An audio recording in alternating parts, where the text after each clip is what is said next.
because people have just copied and pasted the main frameworks that come from Europe without adapting them. Because all around the globe, you'll see that whether it is in education, in economics, like healthcare, business, everything, usually what is developed by the West is considered as objectively the best solution. Well, of course, it is not the case, but this is how people think.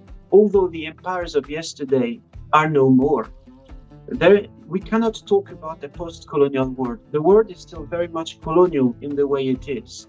It is just that the empires of yesterday have changed their shapes. The forces occupying us have changed. They have taken different shapes. And it is a very strange colonization because now we are not forced to do things by law, but it is a system of compliance. Let me tell you an example, a very obvious example to me. How is it possible, for example, to talk about Palestine in public nowadays in Europe or North America? So it is a way of controlling what people can say and cannot say, because although it is legal to talk about Palestine and what is happening in Palestine at the moment, if you say it, you may be at risk of losing your job, or in some countries you can be even deported, like what we have seen recently in the US. Like, I don't know if you follow the story of Momo Dutal. What happened is, you can be deported just for standing for opposing the killing of innocent civilians. That's just crazy. And so we have the empires have found ways of controlling how we should speak, how we should look, how we should behave, how we should think. And more concerning is that this is, back in the days, you had a clear division between the colonizer and the colonized. But again, Hussein Boulan argues that nowadays we cannot make this distinction anymore. People who are historically oppressed or colonized can become oppressors in turn. And one thing we have seen, for example, in the UK, but I know I've seen the same in France, I've seen the same in the US, is Muslims who internalize Islamophobia or anti-immigration rhetorics. Now we had in the Conservative Party Sajid Javid. Now we have Zia Yusuf, someone who is proud of being a Muslim, but at the same time he's the chair of Reform UK, the anti-immigration party. And so, my research was about asking myself, how does it make sense? How do people arrive to such conclusions? And this is what, and I had to observe not only what happens in politics, which is, a macroscopic level, but we can also see in a microscopic level what happens, what we see on social media with the influencer culture, or in the charity sector, people using religion to make money. The sad side of it is that it has reduced Dawa to debating, just to be this kind of confrontational relationship with people where, it is about defeating people like opponents in a match. It's about asserting your domination, your supremacy, and that's it. But again, I don't want to completely condone this, but because I've studied this phenomenon and the main actors in the field, and sadly I have to say that it was not their intention in the first place. They got trapped because of the attention economy. If you want to be popular in that field, you need to be provocative, you need to be confrontational, you need to stir controversy. But it is complex because although they have a responsibility, we also have a part of responsibility. Why are we giving them likes and subscribers? Because this is a form of power and validation as well. And straight afterwards, you see them selling an online course about how to be the perfect Muslim. Like, man, what is your ijaza? What is your training? What have you trained?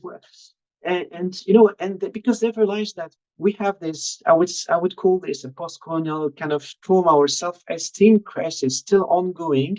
And they know that they can bank on it. And what we have is people literally milking the Ummah for money by using their privileges instead of, using their platform for something which could be, I think, a bit better than their own financial interests.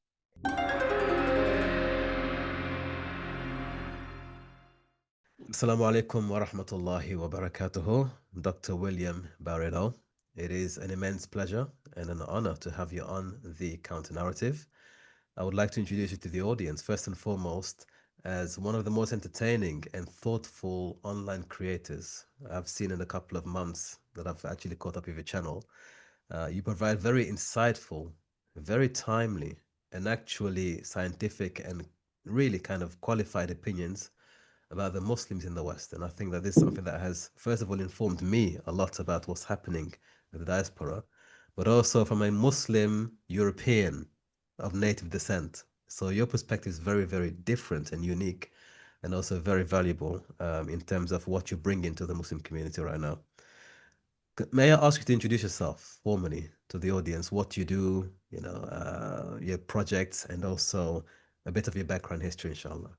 Assalamu alaikum. I can talk about my journey, which, it's always been guided by, I would say, a sense of wanting to be of practical help to people, in the sense that, my parents forced me to they wanted me to become an engineer. So I started studying chemistry. I got a degree in chemistry, but I'd feel it was just too disconnected from the real needs of people. Of course, it has its applications, but it didn't really suit me. So this is why I started to study sociology. And I was lucky enough to switch my studies at a point where I didn't have to retrain too much. And since then, at the same time, I always had an interest in photography and film because my dad had a camera. I got curious, when I was a kid, and I undertook a formal training back in like almost 20 years ago. And but then when I was doing sociology, I realized that images can be very powerful, especially now, I'm in more advanced journey in my academic journey. And I realized that we live in a day and age where people don't have the time to read books or even journal articles. Also, people cannot afford academic books. This is another conversation. And I realized that with my skills doing video and photography, I can convey important messages to people in a much easier way, concise way. And thanks to the technology, we have also something more accessible that people from all over the globe can listen to and hopefully learn something and perhaps, get a better understanding of the society we live in. And of course, being very, mashallah, multi-skilled, you're also a professor, a researcher, and a published author in the field of sociology.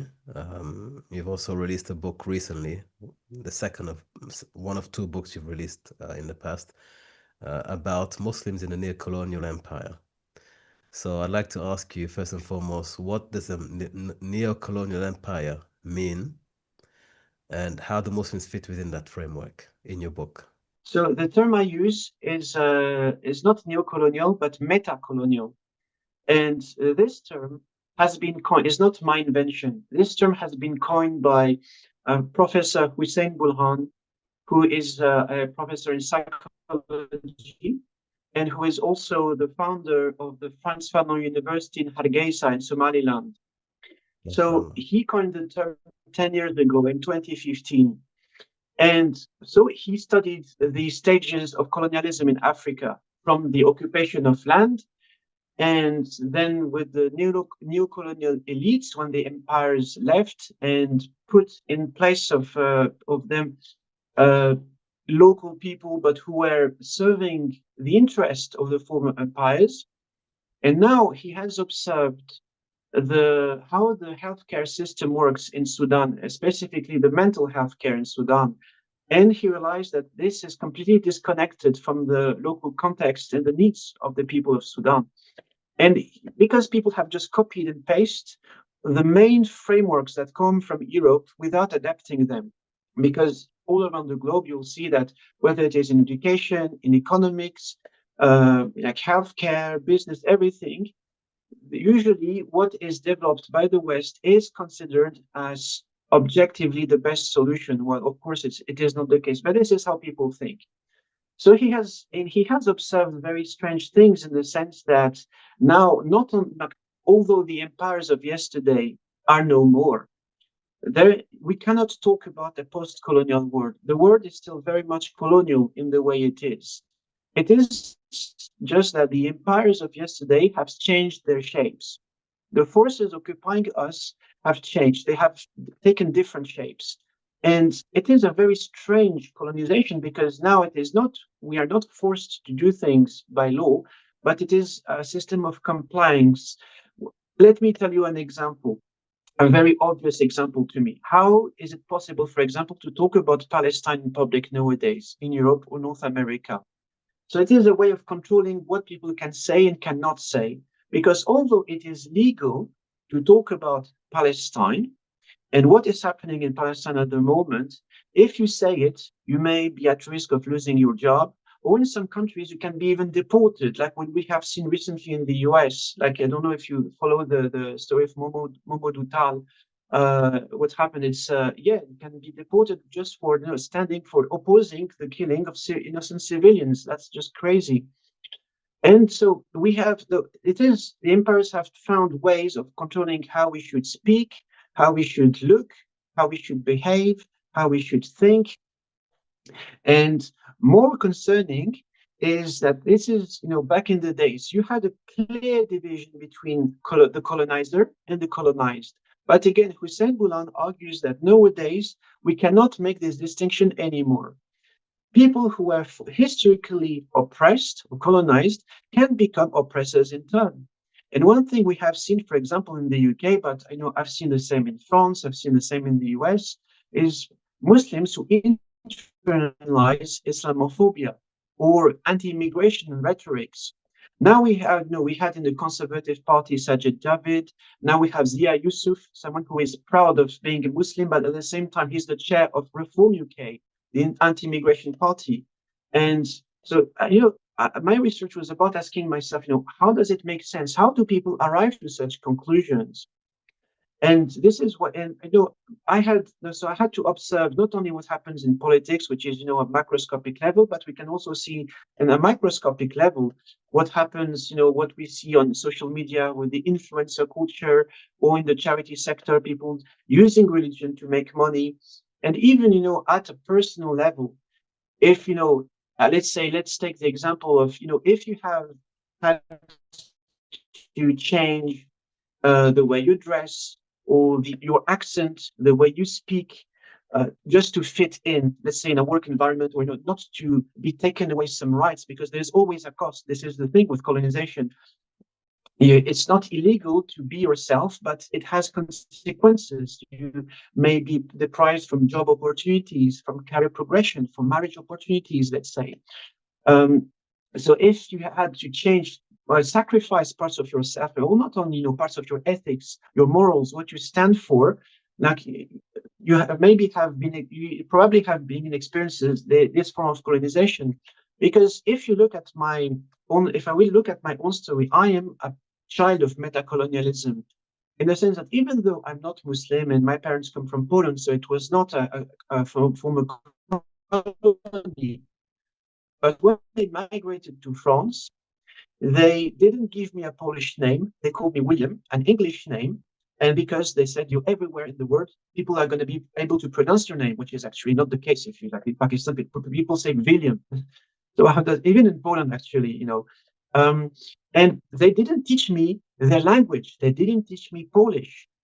While they didn't want me to take an accent for fear that I would be bullied, and they wanted me and my sister, to completely blend in.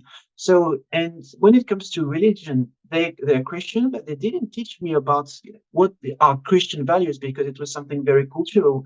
And France, it's a very anti-religious country, which means that for the sake of me blending in, they have completely erased parts of my identity, my access to our family history, my access to language, my access to even, moral compass, by not teaching me Christian values.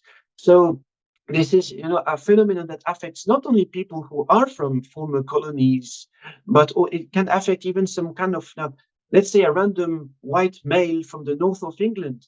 When he moves down south, like, that the northern accent is not really welcome here in the south. So it's the same. He'll have to change the way he speaks, and probably the way he behaves, what he likes. So it's really messed up, like, because everyone is affected by it.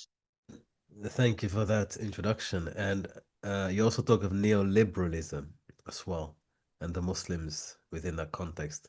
How does that compared to the neocolonialism that we speak of? I like to consider neoliberalism as one of the many tools of colonialism, because it is, first of all, we need to think about the history. It is an economic system that has been designed in the late 40s, early 50s after World War II. And its rules are very simple. It's about deregulation, free market. This is how it's called as well, which means that uh, like the production of goods and services should be only controlled by companies, not the state. Nobody should interfere. Um, this is why you have the liberal part. There's no regulations, and it is the the theory is that the market is going to regulate itself automatically through competition, because people are in competition with each other.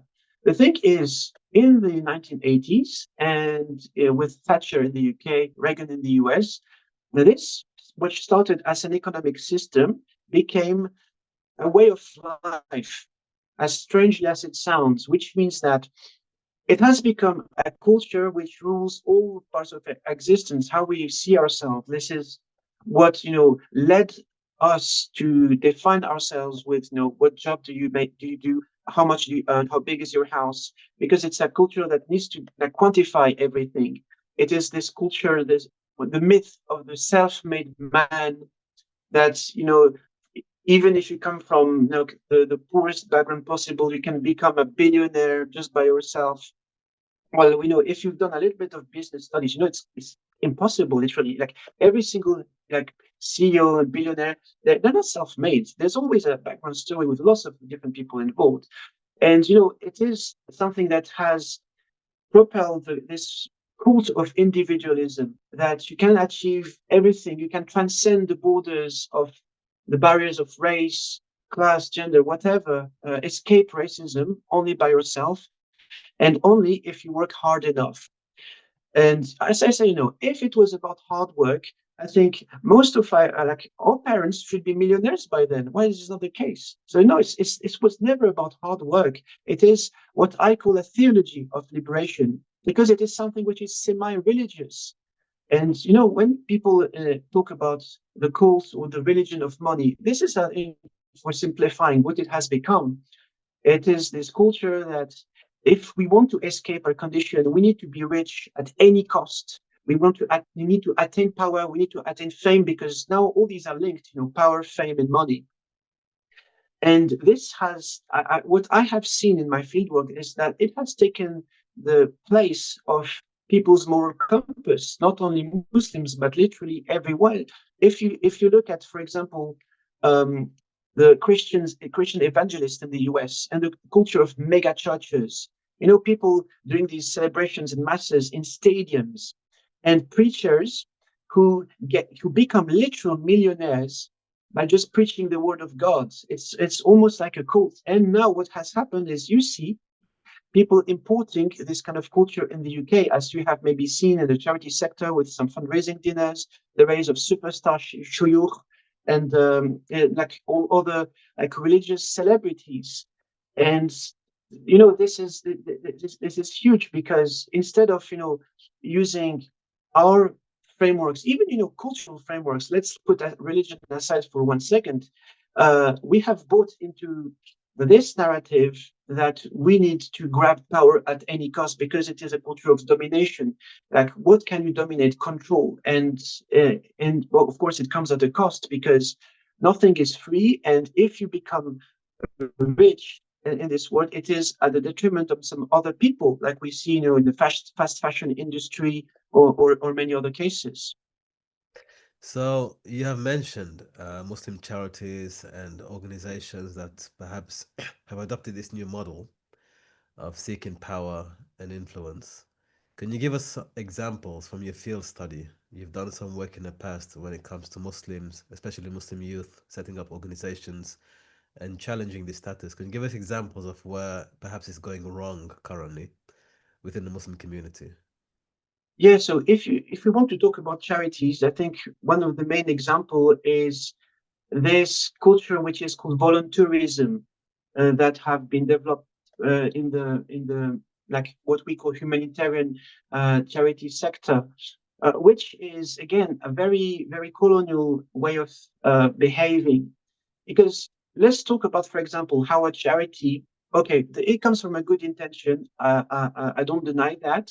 But the way they do it is, for example, going to places in Asia, in the Middle East, in Africa, and taking selfies with orphans, with poor people, disabled people, without asking the permission, without crediting them, and just for like populating their social media feed to show, oh, we're doing good work. But that's very exploitative.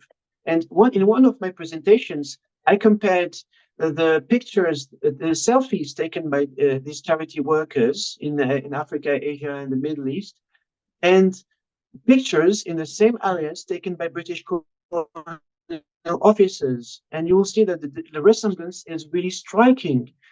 It's like, why are we replicating the behaviors of our oppressors? Why don't we think about any other means of telling the world that we're doing good work and reassuring the donors and stuff? Because I understand, the why and the how, but again, we have come to this illusion that the ends justify the means. And the thing is, you have like kind of regulatory bodies, like there is the Muslim Charity Forum that has tried to warn others, publishing some reports about good practices in the field, but they suddenly, they don't have much power because now you constantly want to advise charities that are like managing millions and millions and millions of pounds. Um, and they see that these techniques are working, so it's very, very hard to stop and try to think about how can we do things differently. And do you think this is something that Muslims have necessarily taken from the West? Is it like a colonial mentality? As you mentioned, you've compared images. It's very powerful. You've mentioned just now that voluntarism, volunteers, tourism, voluntarism, and also volunteers in these charities taking images with orphans, widows, and people who've been afflicted by either famine, drought, or war. In the same way that the British colonial officers used to take pictures when they were colonizing those parts of the world. So it's very powerful. Do you think that it is something that is being modeled after Western ideas? Or is it something that perhaps could just be a human thing, like greed, for example, to utilize religion as a means of making money? So this is something that's gone on since the time of when Isa turned the tables around in the temple. Yeah, I think yeah, I think it's a combination of all these factors because, again, who were doing the same thing before the Muslim charity sector started doing it in the UK?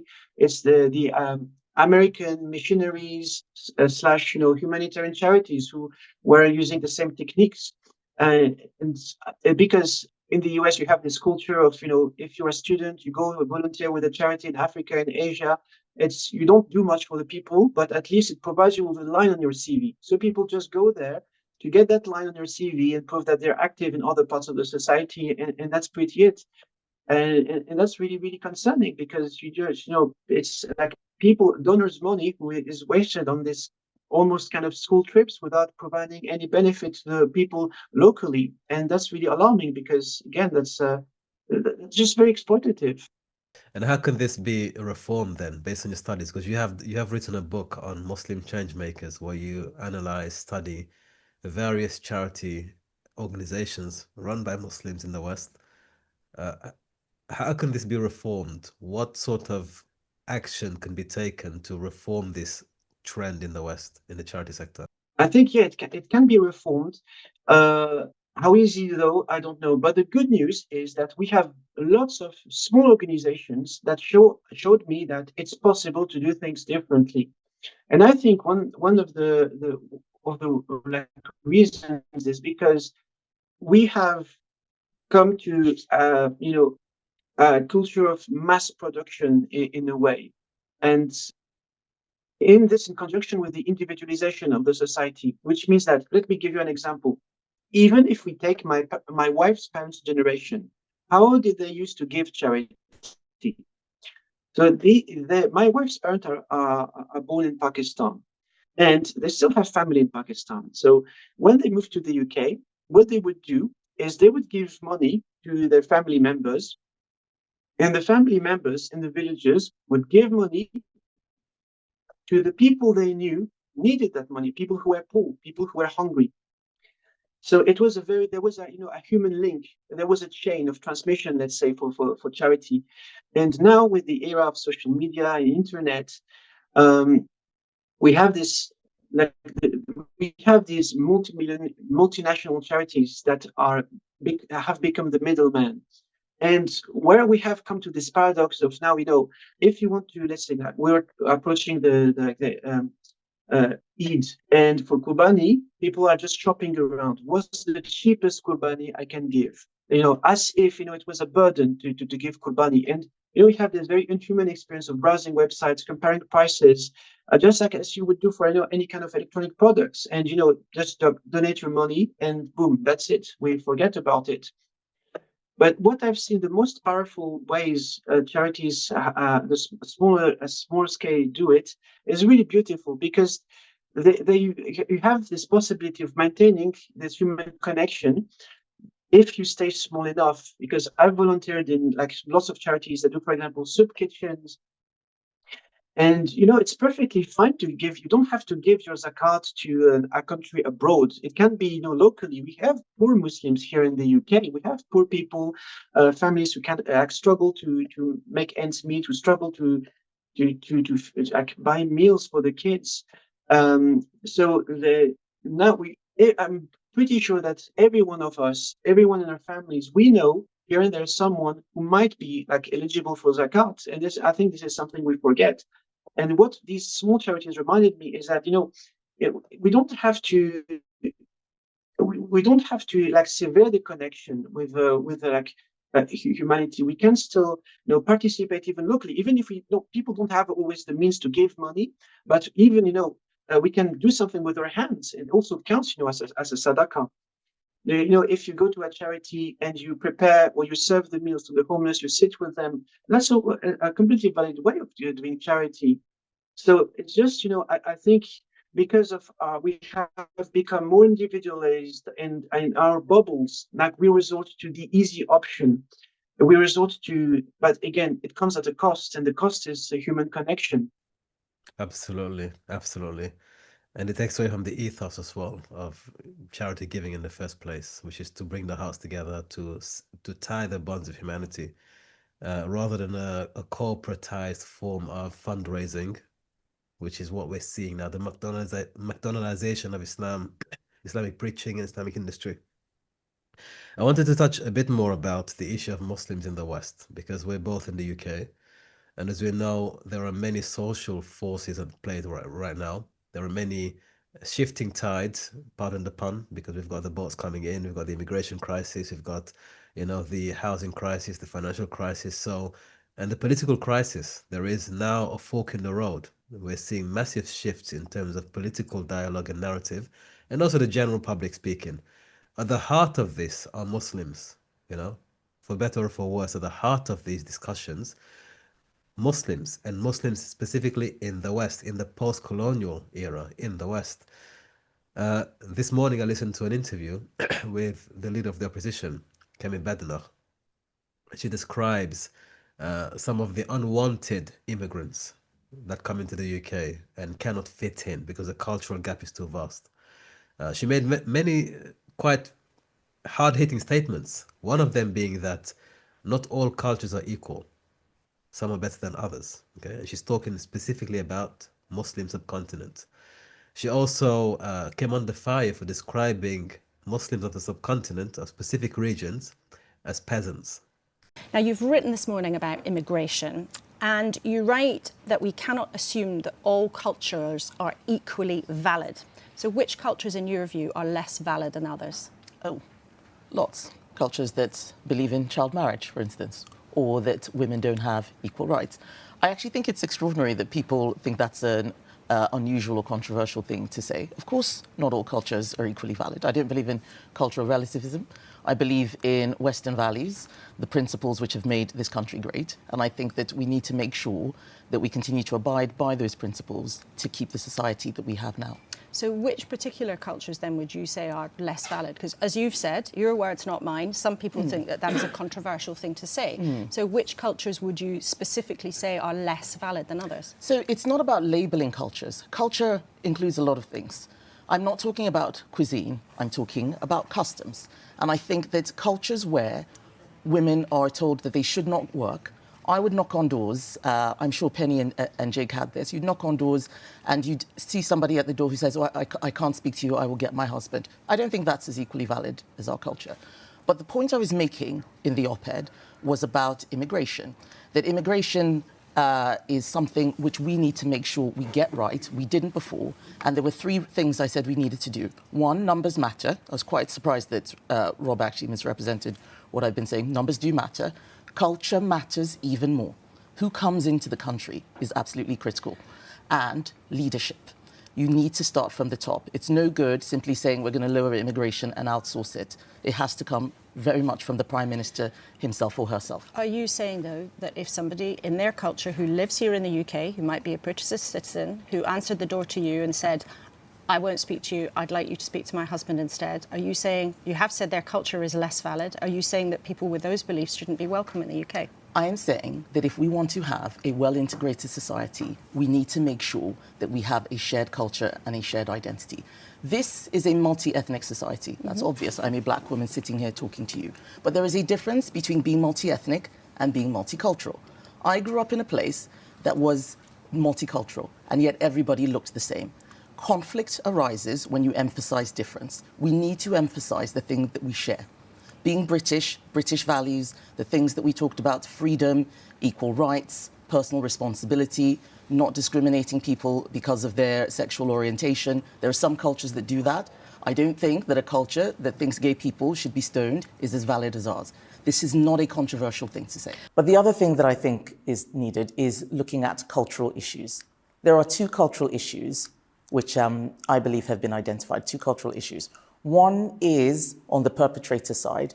Where do these abuses come from? There's a lot of misinformation. There's a lot of generalization. Many innocent people end up being grouped in with them.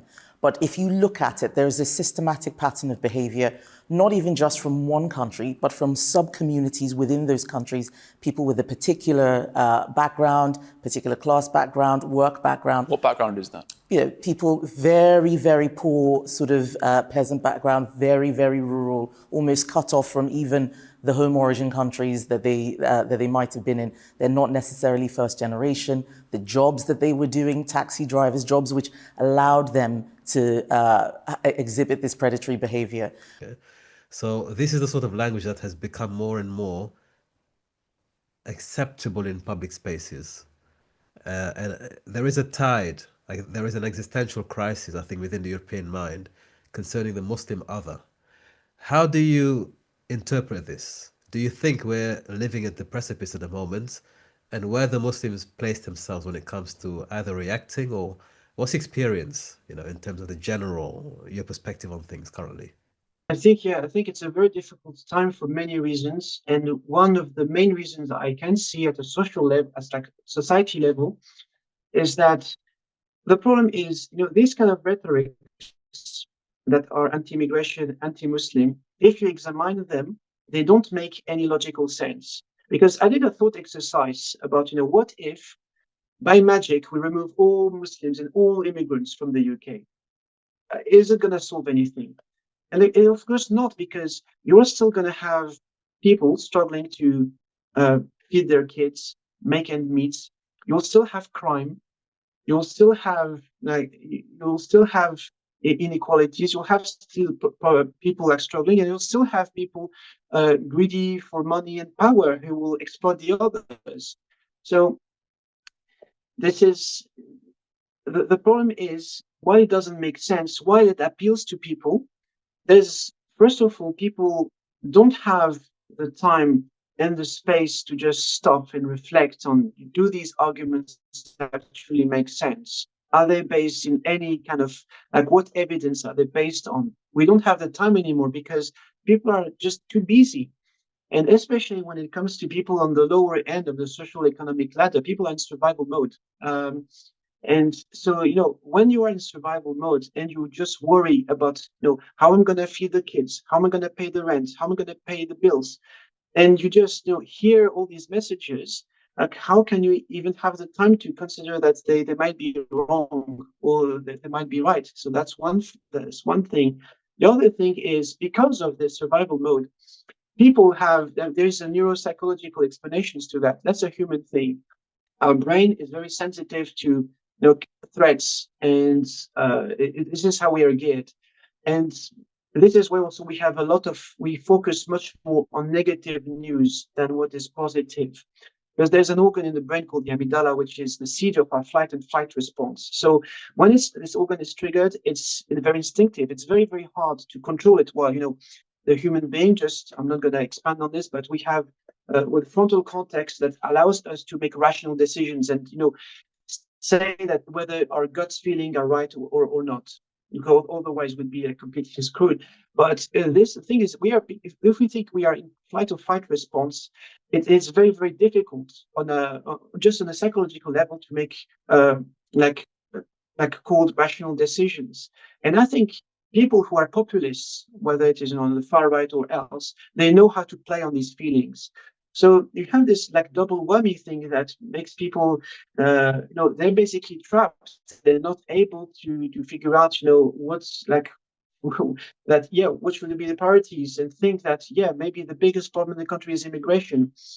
And when it comes to Muslims, and I'm talking about the UK context specifically, I think that sadly, because a lot of Muslims in the UK are trapped in a very similar situation, in a survival mode, because you just need to think about people who for generations, centuries, have accumulated, first of all, the trauma of colonization, then the trauma of partition or the Atlantic slave trade, then the trauma of migration to a country where they didn't know anyone, a country that wasn't welcoming, where they faced racism and Islamophobia.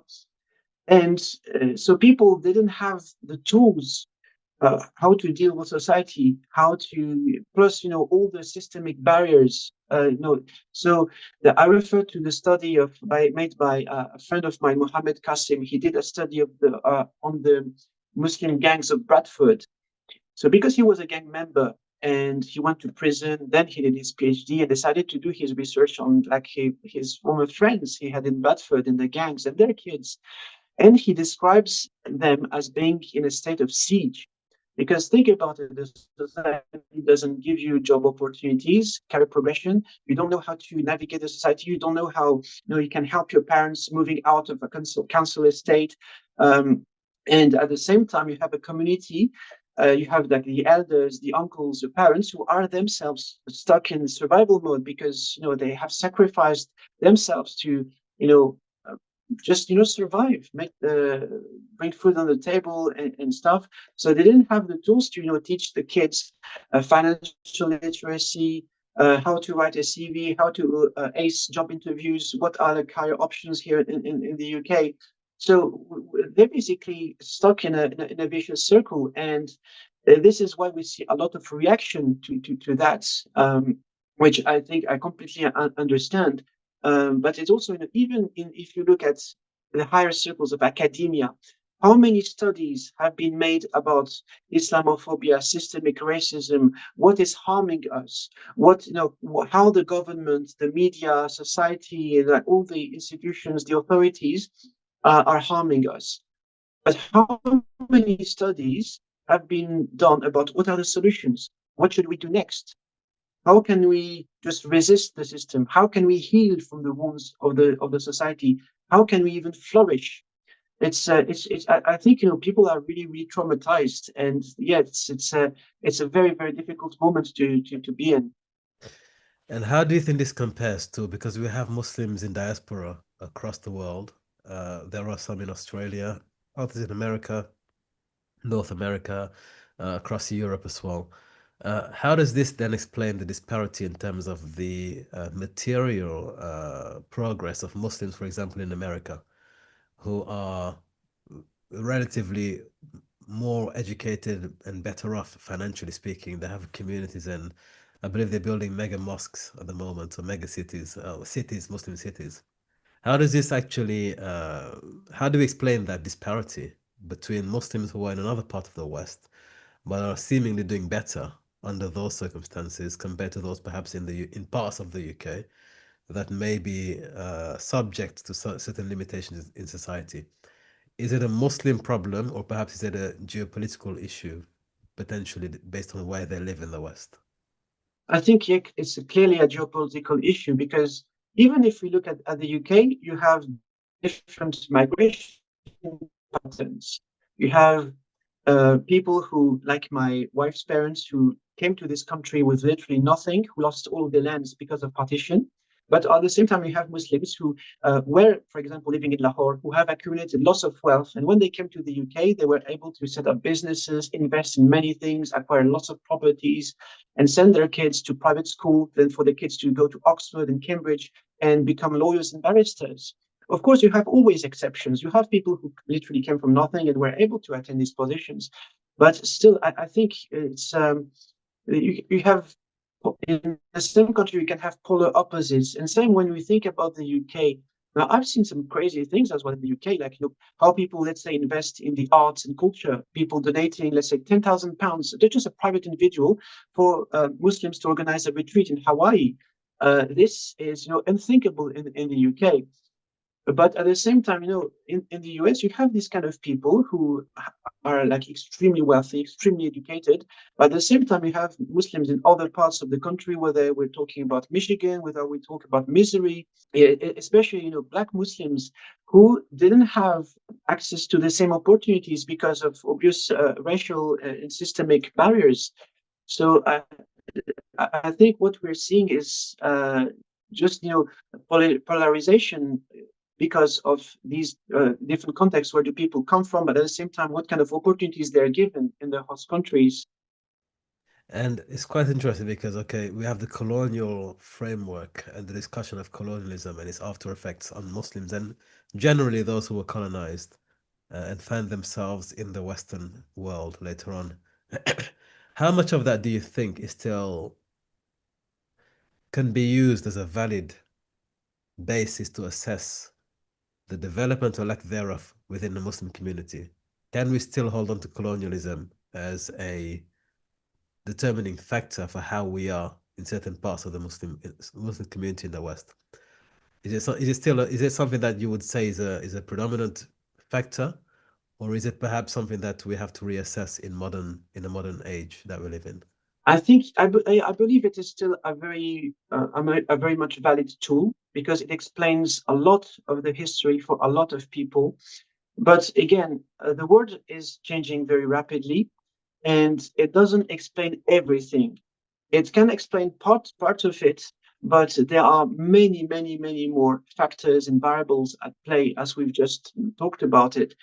It's useful to look back and understand certain contexts, migration patterns and stuff. But as people progress in life, we see that there is the effects and the boundaries, are becoming a bit more blurry, in the sense that you can come from an ex-colony and be able to make it in life, as to say, by like tick all the boxes of the modern Eurocentric like standards of success. And conversely, you can come from a very privileged background in countries that haven't had experienced colonization, like Turkey and Iran, and not like a really struggle in life. So I think it's only part of the equation, and a much bigger equation. Brilliant. Now, in terms of the question, I guess, of Muslims in the West, because we are a very unique group of people.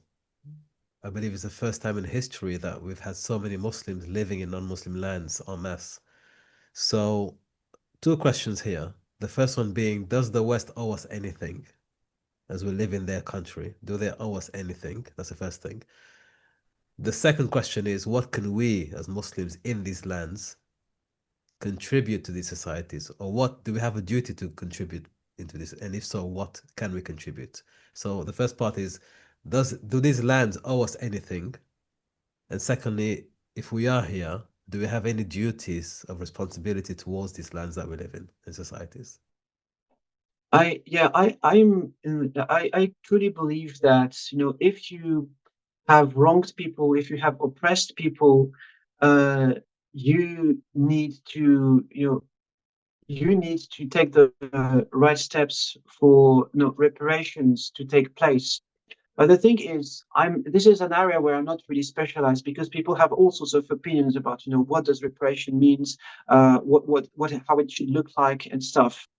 And but I believe, this is a core principle of justice we have in our tradition. You wrong someone, you try to make amends, and like there's like equitable ways of yeah, justice can come in many different ways. And but the thing is, the former colonial powers, they're not willing at all to even start the conversation, unless there's kind of taking like box ticking exercise like we see in the UK, but without any real social, political, economic changes.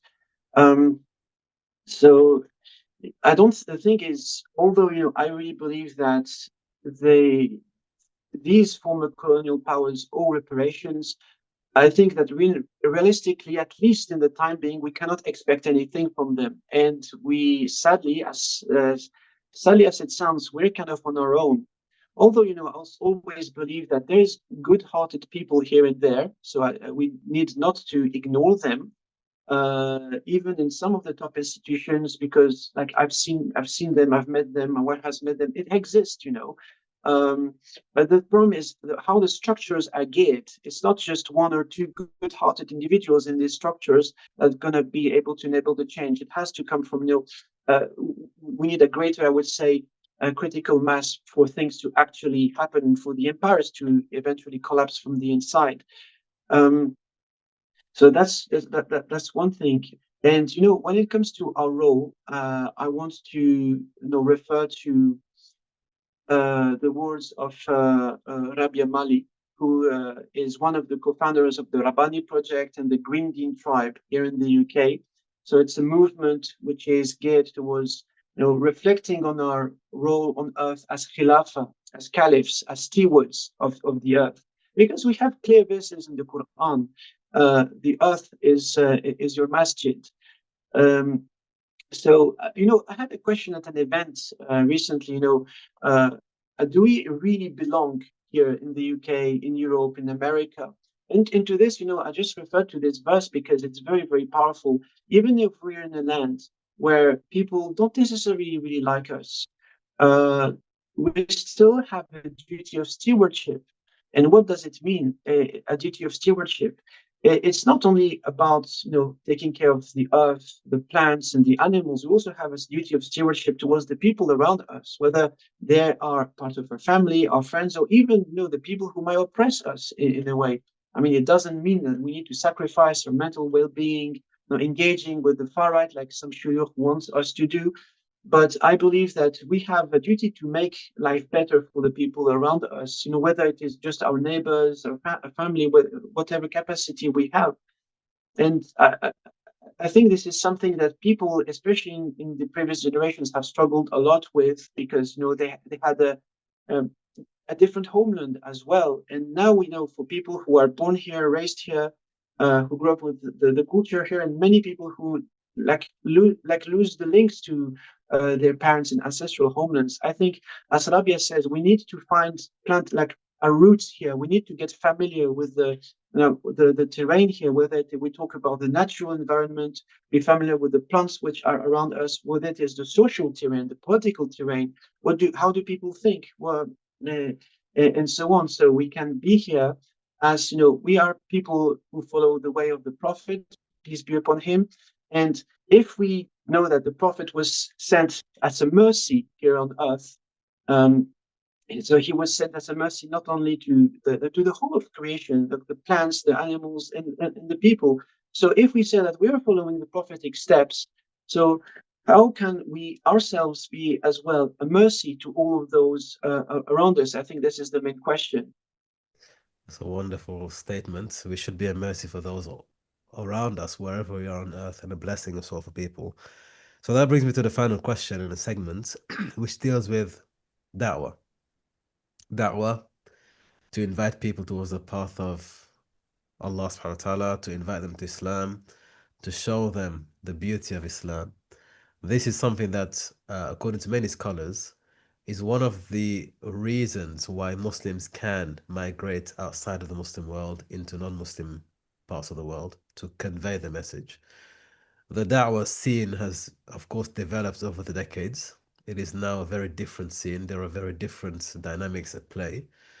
How have you experienced the Dawah scene? First and foremost, as somebody who has become a Muslim later on in life, I assume. How has Dawah affected you personally? And what is your general assessment of the current state of Dawah in the West? I don't want to assume anything, but I think I want to talk in that case about the kind of pop Dawah we see on social media. This is what you want to talk Yes. about. I think it has its place. It has its usage, because if you think about it, one thing I like to give to them is that for many people, for many children who come from families where Islam was taught as like a very stringent or boring set of rules, no halal, haram, don't do this, don't do that, without further explanations. I think what this, like the Dawah scene has achieved is by like doing these like confrontations, these debates, Muslim versus Christian, Muslim versus atheist. Besides the entertainment dimension, it has for many young kids, I think they have realized that Islam doesn't have to be boring. It can be something where you have some action. It can be literally like an MMA match or a boxing match between people. And I believe it appeals to like young boys. But I think on the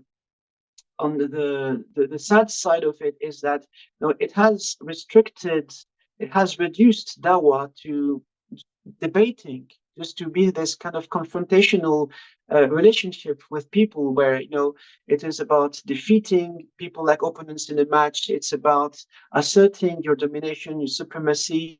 Um, and that's it. But again, I don't want to completely condone this, but because I've studied this phenomenon and the main actors in the field, and sadly, I have to say that it was not their intention in the first place. Sadly they got trapped because of the attention economy. If you want to be popular in that field, you need to be provocative. You need to be confrontational. You need to stir controversy. You cannot just do long form history videos because who's going to watch it in this day and age, sadly.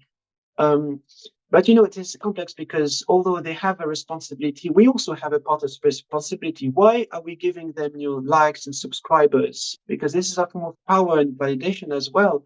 But this is how the world works, and there's many layers we can peel off.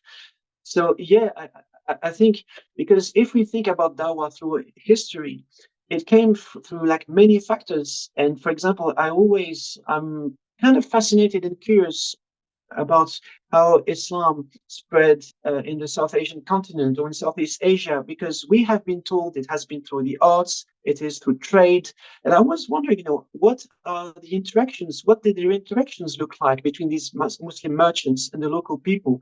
How did they convey Islam? Just through something as simple and as, I would say, and not controversial, something as discrete as a trade, or this is something I'm really curious. I don't know enough about history. But yeah, I think this is why I don't call what we see on social media. It's not Dawa anymore. It's just debating.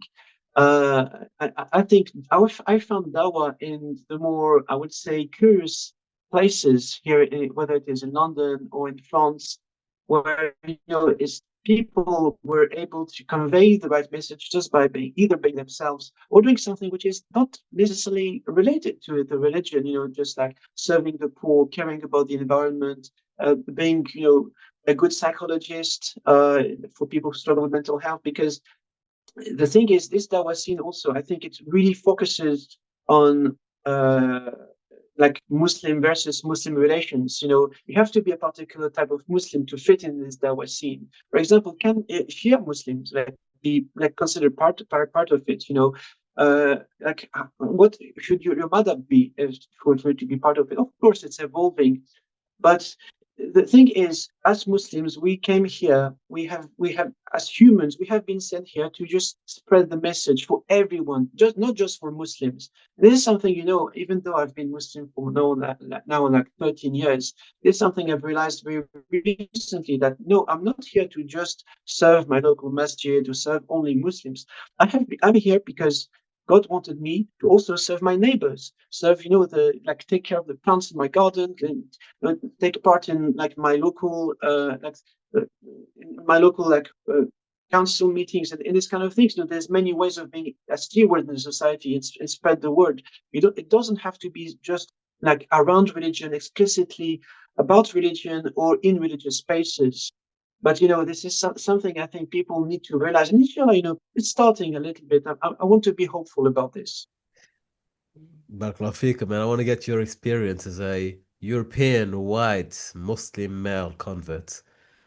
You made a video a couple of months ago concerning the lucrative career options available upon converting to Islam.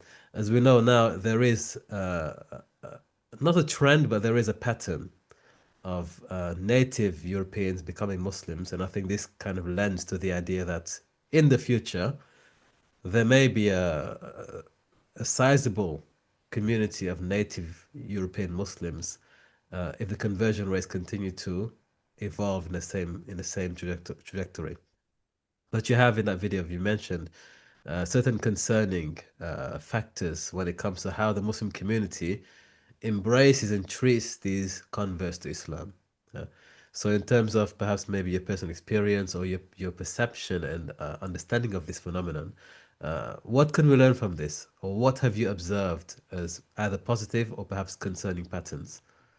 Okay, so on this topic, we need to make the distinction between the Muslims the new Muslims who embrace Islam, but we stay, I would say, in the shadows for many, many reasons, and the people who we see on stage, people who are under the spotlight.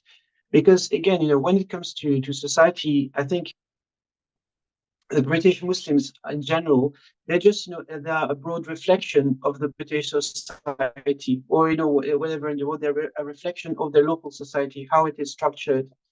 And for example, when it comes to people who embrace Islam, in the UK specifically, because it is a society which is very much defined by class, social and economic class, you have, first of all, you have the converts who are from working class backgrounds, and just to precise, I'm talking about the white converts, because we have South Asian converts, people who come from Hinduism, Sikhi, and we have black converts as well. And this is a whole different conversation. And when it comes to white converts, so we have the people who are on this social, like lower social economic echelons of the society, who don't get much recognition. And while they do an amazing work, I've met many of them, people who have done single-handedly created organizations, initiative 10 years ago, and have made a huge difference in their local neighborhood. But don't they get the recognitions because they're not valued in this British class system? While you have people who enjoy a certain degree of fame, a certain degree of power, a certain degree of wealth, who are seen as automatically ambassadors of Islam. And this is nothing really new, because we saw this, because people saw them as a bridge between this entity like Islam, Muslims, and this other entity we call the West. So Europe, America, and more precisely governments and other institutions. So they were seen as these symbolic bridges between these two cultures, and seen as they could potentially reconcile this kind of mythological cultural wars or whatever.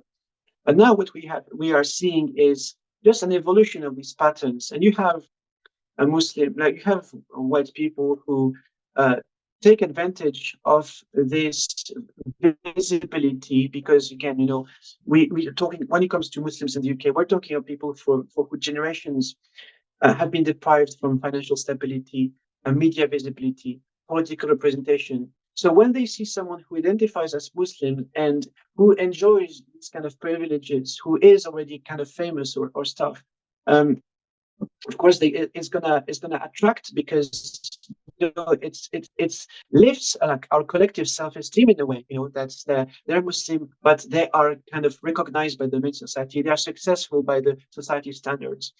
And sadly, in that trend, you have people who take advantage of it, because you have this, like, what I called Insta-Converts, who like they publish a video about their shahada, they automatically get on 1 million views. And just as a coincidence, just after the shahada video, they are invited in countries like Pakistan, Turkey, Egypt, Saudi, all countries that are looking for developing their tourism. They're like offered trips, all expense paid, meet the key people in the government, have like a security escort for their travels. Um, and straight afterwards, you see them selling an online course about how to be the perfect Muslim. Like, man, what is your ijaza? What is your training? What have you trained? And because they've realized that we have this, I would call this a post-colonial kind of trauma or self-esteem crisis still ongoing. And they know that they can bank on it. And what we have is people literally milking the ummah for money. Uh, by using their privileges instead of using their platform for something which could be, I think, a bit better than their own financial interests. That's quite interesting then, because it sounds like the colonial mindset is still haunting us then, even in the spaces where we should be leading the way, which is to invite people to Islam, to be ambassadors of Islam. We are, to a certain degree, still under the spell of colonialism, that the superior white convert, then in that sense, we see them, as you said, as a bridge, right, between us and the wider society, as a symbol of acceptance and success, which is quite interesting because it should be the other way around, right? We should be the ones as an exemplary community, inspiring others. But it looks like we have a certain level of mental inferiority complex in that sense. Interesting. So, what would you say then is a future of Islam in the West? Do the Muslims as a community, do we have a future in the West? Should we perhaps consider hijrah? It's a very popular topic right now. Is there a future in the West for Muslims and Islam, do you think, in the next 50, 60 years, for example? Yeah, so I don't want to venture as far as making predictions, because, like, who knows the future? Like, who are we to make predictions about the future? But I think we've seen many examples of throughout history about what happens to Muslims and other minorities in certain contexts, and there is some things that are constant and they really never change. And so you always have people on one end who will be attracted to money, fame, and power, and always you're going to have people who are going to try to be like Khilafah, who are going to be try to be caliphs and stewards of the society, and are going to guide people towards the good things. So there is, I would say, one pessimistic point of view and one optimistic point of view I have. The pessimistic one is I fear that the society is going to get more and more polarized. Well, you'll have people who, the rich are getting richer, the poor are getting poorer, and the same with other variables like education. People who are already educated will become more educated, maybe in their own bubbles, and at the same time, people who will be deprived from access to basic knowledge. While paradoxically, social media was supposed to solve that problem, but what we see now we have the far right rising here all over Europe. It's so this is one thing I fear: the polarization of the society and the disconnection between people who have power and the people who have not. And I think this is a huge gap that needs to be bridged if we want to think about some kind of unity or action to change our condition. But to give it to them, the colonial empires have done a really genius jobs at dividing us. It's crazy, as sad as it sounds. They've put it in a really, really tough situation. But at the same time, there's a side of me that wants to remain optimistic, and this is thanks to everyone I've met and all the organizations I've volunteered with and participated with in my fieldwork, whether it is in France, even in Poland, in the UK, in the US, Canada, there are people who are very much aware of what's going on. There are people who are very much aware of the dynamics of the society and all the traps people are trying to make us fall in, and who, because of that, are able to transcend the differences between, whether it is like school of thought, the religious divides, or like political divides, like social economic divides. Because I'm one of these people who still dream of Muslim unity across all these borders, just like we had back in the days and at the time of Medina. And although realistically, I don't know if it will happen. I mean, inshallah, we pray it happens. But in our current context, I think we will have to stick to the people who are actually doing the job currently on the ground. And we are a people who think long term. This is what our tradition tells us. And when I see, I think that if we will have children, our children will have children, inshallah. And what if we just start by giving children a good education and communicating with them, sharing all these knowledge and the skills that our parents were not able to transmit. Like I still feel like really sad that my parents didn't transmit all these things. We didn't have this culture of storytelling in our family, telling me, what was their financial mistakes, or in the marriage, why it was not a healthy marriage, what they could have done better. But I think it starts from here. We are in our tradition that we should think about storytelling. How do we teach our kids? And because if we raise good kids, our kids are going to have kids and mingle with other kids, like our friends' kids. Now we are people in my generation. We're all having kids kind of at the same time, and it reminds me that there is hope. There is hope. Our life is going to end at some point, but they're going to take over. And if they can take over, and if we've done our mission to just transmit the message, because the impact is not in our hands, it's not in our control. If we just do this very simple mission of transmitting the right message, I have hope for the future. Inshallah, and we all hope, of course, that it will be a bright future, not only for the natives in this country, but also for the Muslims across the world. We want peace and prosperity for everyone. And I think, and I believe that actually, with enough people like yourselves out there working, doing the actual silent work, not necessarily the glamorous and, superstar celebrity status work, but those actually doing the work, being stewards on earth and helping people around them, looking after the environment, I believe we have a bright future ahead of us, inshallah. In closing, and in thanking you for your presence and time here today, could you please tell us about your YouTube channel, but also your books, so that those who are interested in finding out more about your work can also do so directly through you? Yeah, so my work is about just, as a diagnosis, why and how the society colonizes us, all of us, but it's also about solutions. What can we do about it? So what I try to convey in the book and in the YouTube channel is giving people tools. Tools, first of all, by analyzing and putting words on what we see, on the phenomenon we see. Oh, we see Muslims internalizing Islamophobia. Oh, we see Muslims supporting Zionists, and so on and so on. Well, why and how, what it is called, and then what is the alternative.